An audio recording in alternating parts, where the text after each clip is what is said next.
Right, if you remember, we had these guys coming along and bonding with each other, right, with the dots or the Lewis diagram for it.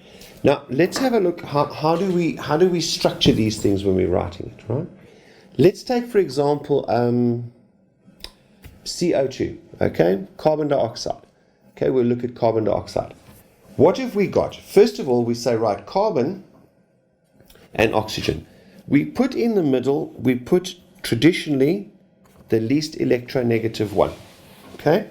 And we're going to deal more with electronegativity when we discuss polar covalent molecules. So this is least electronegativity when it's compared to oxygen, okay? Bear in mind, you can have carbon tetrachloride, which is basically carbon with 4 chlorines around it, right? That's the one they use for dry cleaning. So we've got carbon in any case. We're going to do CO2. So we've got our carbon, and we know that, let's have a look at carbon and just check up. Carbon is number 1, 2, 3, 4, 5. It's carbon's number 6. Right? So we say, all right, what have we got? 1, 2, 3, 4. Let's have a look. Carbon is 6. So we've got 1s2, 2s2, that's 4, and 2p2, that's 6. So carbon on the outer shell, the second level, has got 4 electrons. Okay? Now what are we going to do? We're going to say, right, carbon, let's represent you with your 4 over there, shall we? Okay? That's what we've got on the outside. That's what can take part in the bonding, isn't it? These 4 that we've got can take part in the bonding. Now, along comes O, let's say oxygen, all right? And we know that oxygen, let us say, has got, let me do it in red. Oxygen, let's do it, is carbon was 6, oxygen is 8. So we've got 1, 2, 3, 4, okay, 6, there's our 8. So we put them down. Okay, 2, 4, okay, 2, 4, 6, okay, that's what we're sitting with because of the 2 in the unshell, right? And there we've got 2, 4, 6, okay? Then on the other side, we've got the same situation. We've got an oxygen coming in over here, and let's do this in green, all right? We've got this one over here, 2, 4, right? And there's our 2, right? So what have we got here? We've got a total number of electrons. Remember, the total number of electrons is what's going to do the bonding, isn't it? So we say to ourselves, how many electrons have we got?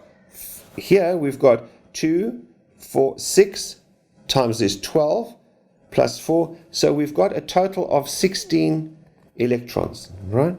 That we've got to use up. Okay.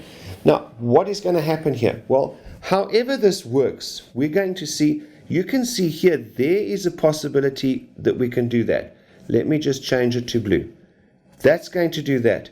Well, if this guy shifts around, right, remember this is diagrammatic, right? Okay, and there's a bond there, all right? And what can we do? Hang on, we can shift this guy, this one can go up, this one can come down, and we can have a bond over there. All right? So we have preserved the number of electrons in the system, haven't we? Right? This one has moved up, so it's gone. It's gone up there. That one went up there. This one went down to that point. Sorry, I forgot to put him in. He went down to that point there. And lastly, that one went up and joined over there, like so. Oops. And let's make it green. Okay. Remember? Let's check. Have we got the correct electrons? 2, 3, 4, 5, 6, 7, 8, 9, 10, 11, 12, 13, 14, 15, 16. Correct. So our structure that we've got here, right, is essentially we've got this side, 2 electrons bonding. That side, we've got 2 electrons bonding, right? That's what we have got with it. Let's look at water, for example, right? black, right? Now we know water is H2O, right? Now, in this case, I'm putting O in the middle, right? It's not the least electronegative, but it's still going to have the hydrogens associated with it. So oxygen, we've got 1, 2, okay, and let's say we go here like that, and we're one short. Don't know. Put it there, right?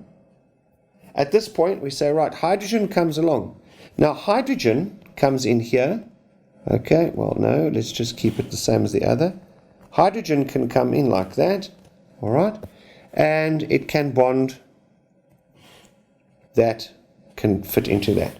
There's our H2O, right?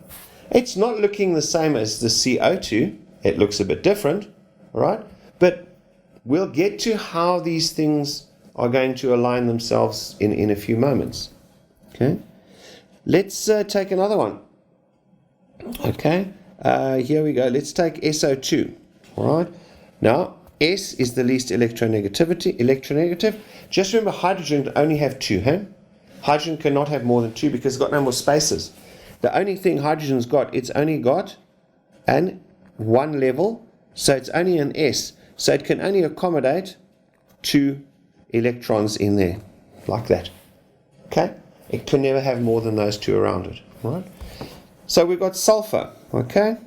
Now let's have a look. Sulfur has got, let me just check. Sulfur, I think, has got,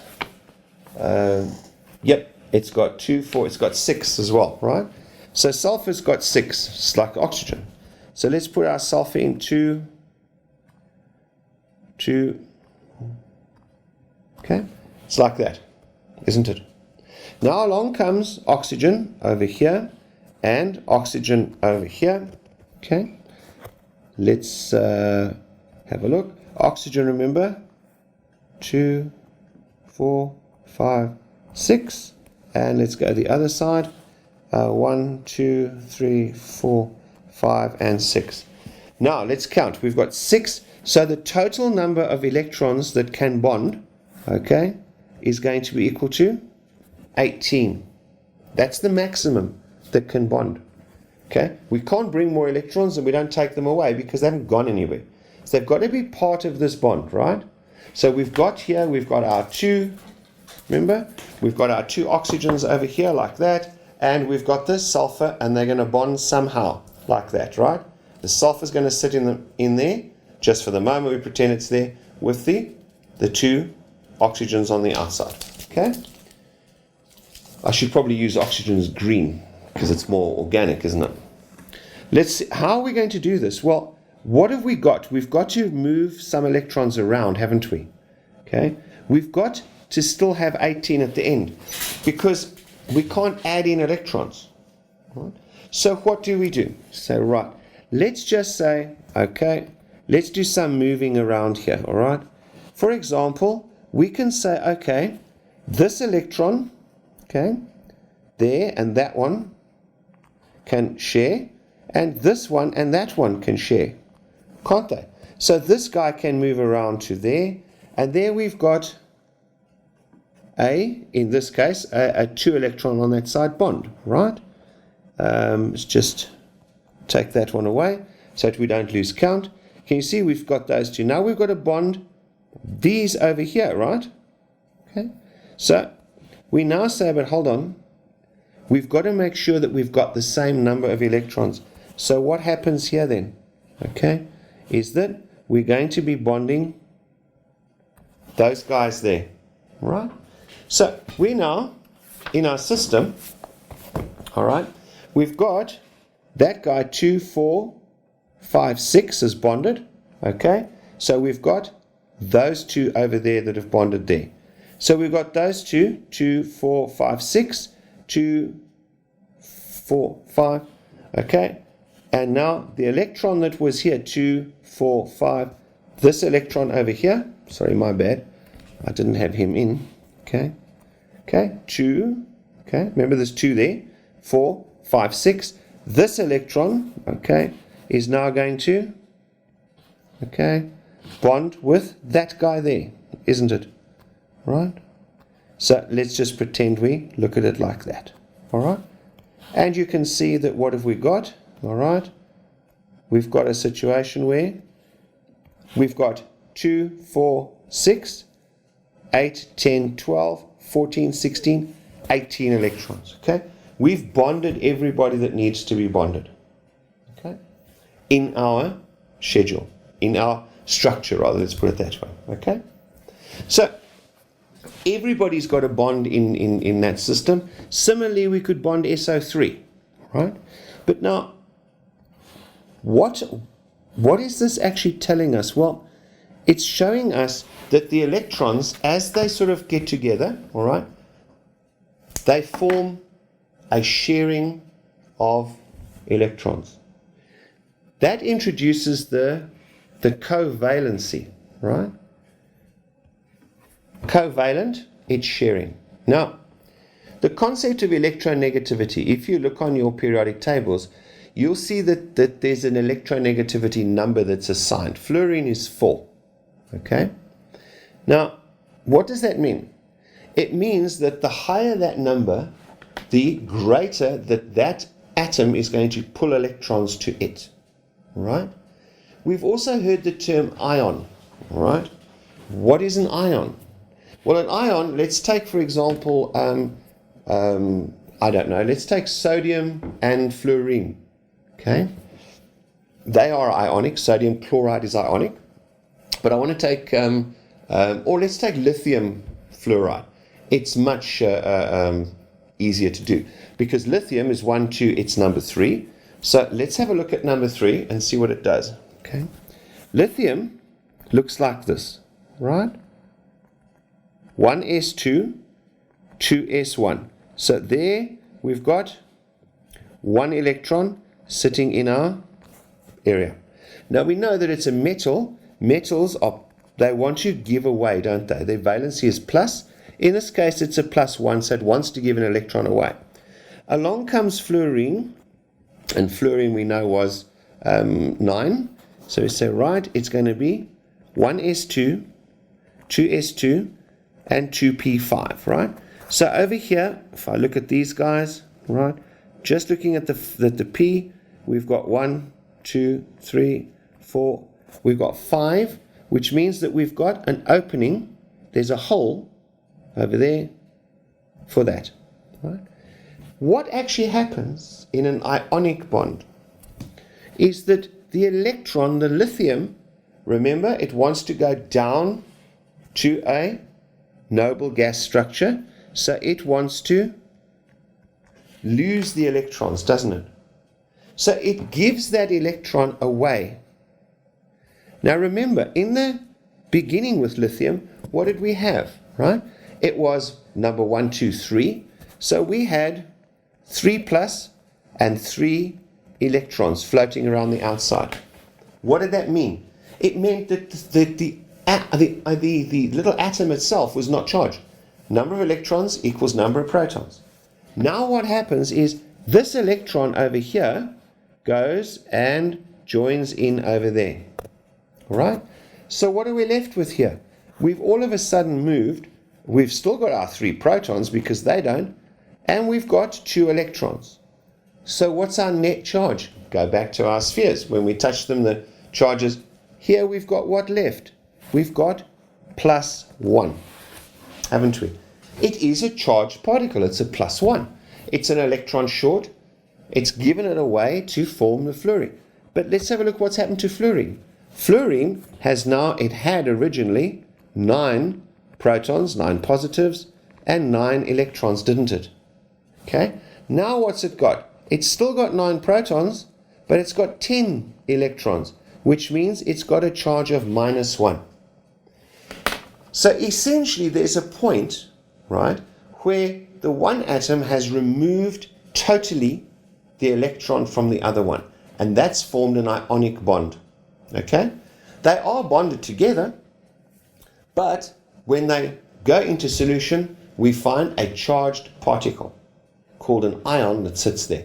In this case, our lithium is a +1, and our fluorine is at a -1. Okay. Similarly, you can get oxygen, okay, is a -2. It gains 2 from, say, magnesium, all right? So beryllium oxide or magnesium oxide, right, MgO, is going to have the Mg ion, right? If we go back, the Mg ion is +2. The O is a -2. What does that mean? It means that it's got 2 electrons too many. And so on. We can have the nitrogen is a 3, aluminium, boron, okay? A +3s, right? Remember, iron can be a +2 or a +3. I'm saying this because it's important when we're looking at it in the situation of an atom that is going to be bonding to another one. We're going to look at something that's not pure covalent or pure ionic. We're going to look at something in between. So this charge is going to start playing a role in our understanding of how these things get together and how they work. Right? Let us take this a step further now and say, all right, let's take this concept of the electronegativity. All right? What we have here is first before we get there, let's talk about the covalent bonding. Remember we had hydrogen, okay? Just to recap it, we had hydrogen over there. Remember, it had a single bond, 1 electron with another one. We had oxygen, which had a 2 electron bond with another oxygen. We had nitrogen that had a 3 electron bond with another nitrogen. Remember? Okay. What did we have here? These have formed the diatomics, haven't they? Right? Because they went and shared the electrons among themselves. Right?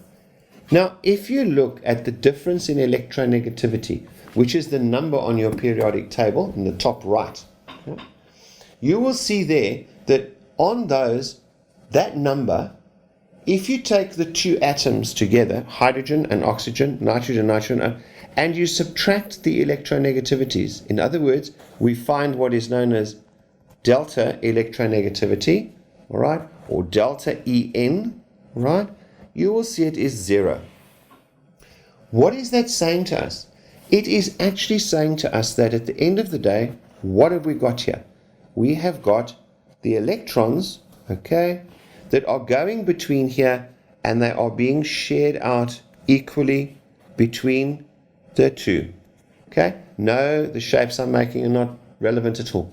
I'm just trying to illustrate that they are sharing them. So what is happening over here is that they've come along, the electrons that are spinning around are being shared between the 2.